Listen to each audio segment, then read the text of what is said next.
Hello, welcome to the land of Kakiak. My name is Laurel. All right, we're continuing on with our series on syllable types, and today we're going to talk about the consonant LE syllable. So the consonant LE syllable is a syllable with one consonant followed by an LE ending, right? Let me show you some example words that would have this syllable in them.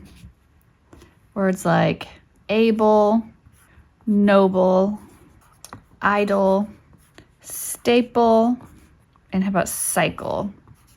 So let's look for that pattern in there. We see the long vowels here.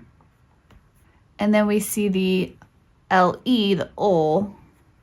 So in all of these, we have an open syllable followed by the consonant LE syllable with able, noble, idle, staple.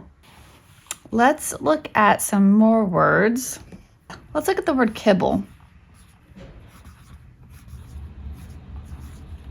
So we have, if we're dividing these, we have the consonant LE syllable here, and then we have a closed syllable here.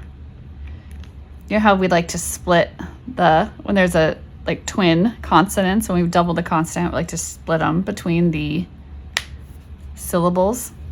So in this case, the vowel isn't going to be long in the first syllable like it was in the last one when it was open, because this one is more of it looks like it's like a vowel, consonant, LE, right? So the E, that silent E, cannot reach this far over to make that long. Let's take a look at a few more words that have that consonant LE in them. But the word trickle. So this one is kind of interesting. So right away I see my consonant LE, so we know we're going to have a syllable here. But this is dividing up your CK digraph. But this has to go, there has to be a consonant with the LE. The LE never hangs out by itself. It's trickle. Trickle. Of course, trick is following our spelling pattern of hearing k at the end of a base word is always spelled CK after a short vowel. So it's just following that spelling pattern. But that K has to go with the LE in the consonant LE syllable. So here we have a consonant LE syllable, and here we have a closed syllable. All right, we have this short vowel closed off by a consonant. Let's go for a little bit of a longer word. Predictable.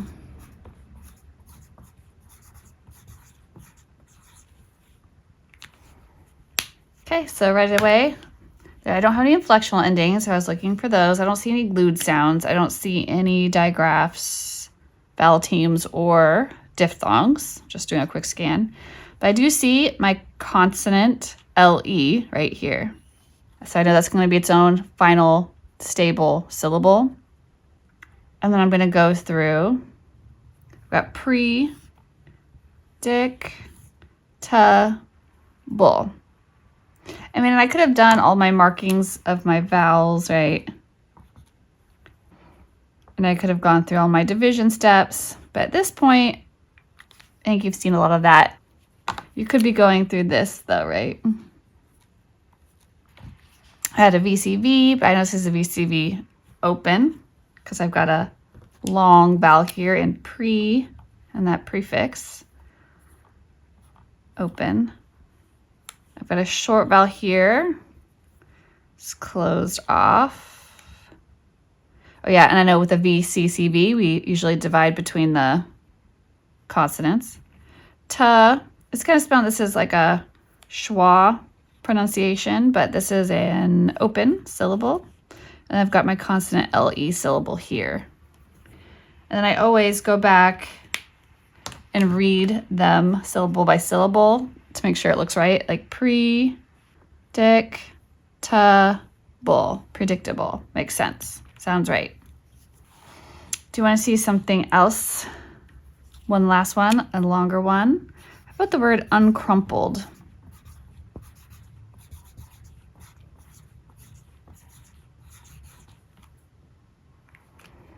So I do my scan, I start looking for things like inflectional endings. I do see an inflectional ending here.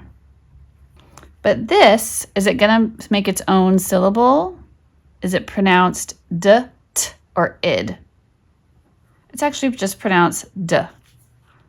So it's not gonna make its own syllable. So I don't need to worry about that complicating my syllable division. It's just gonna be part of the consonant LE syllable here, right?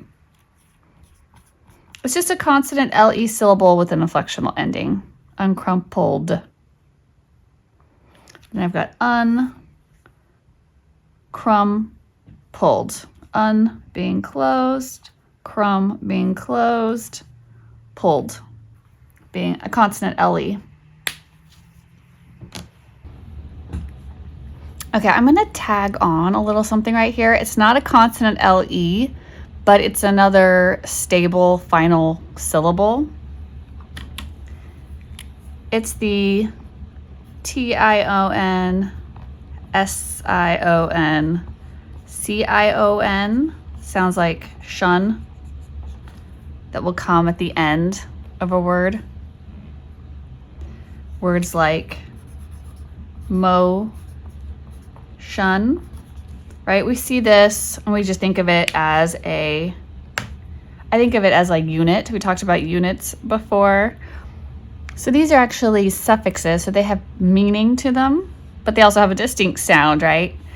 And there's different rules for which ones to use. I'll link an article for you in the description box about a bunch of rules about when to use these different suffixes.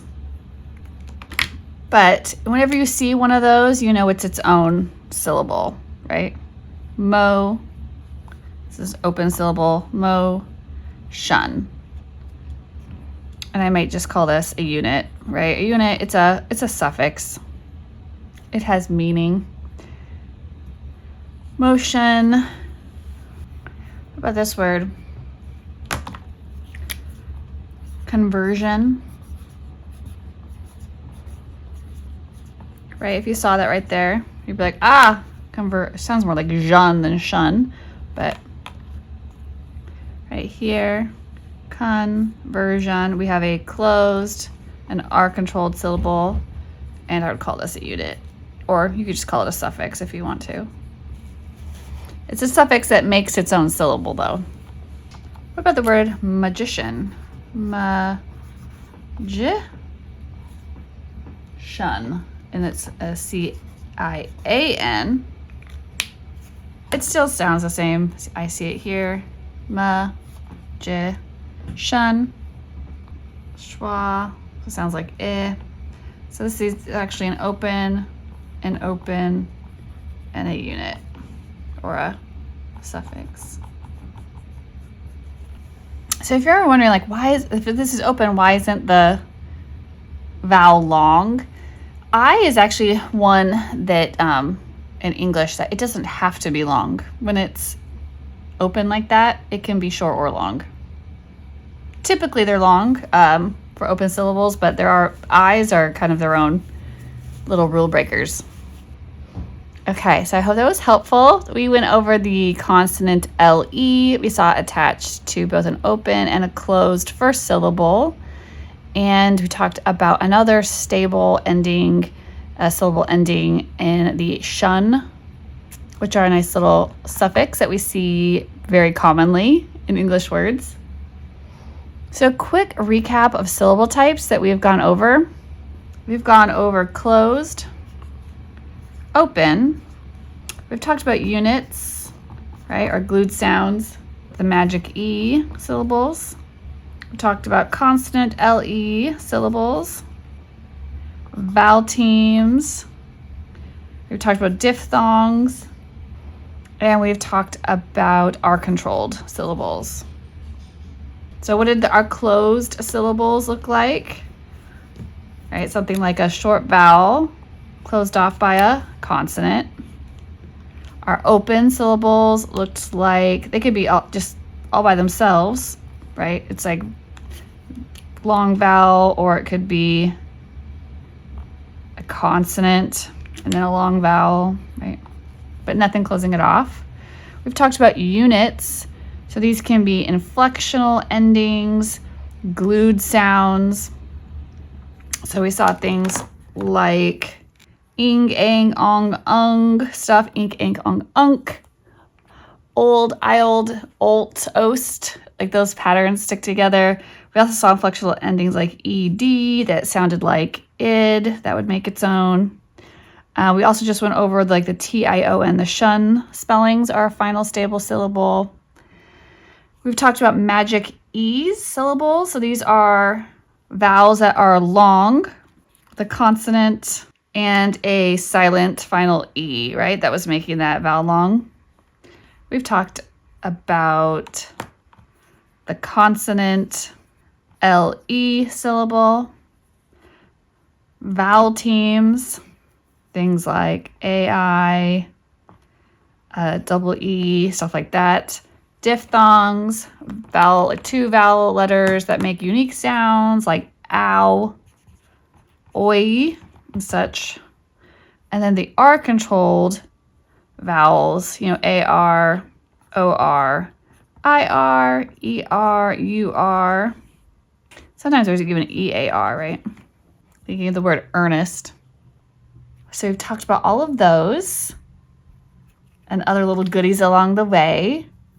So this is just one way I like to have my kids study their spelling words. It's not something we do every single day, but maybe like once a week we go through our spelling list and divide them into their syllables until we go through our syllable division patterns, right?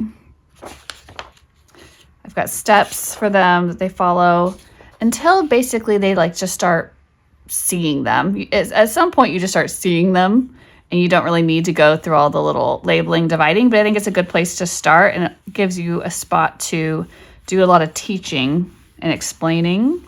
I think it's a good practice and I think it's worth doing. So we do. All right, I hope this series has been helpful and I will talk to you soon. Bye.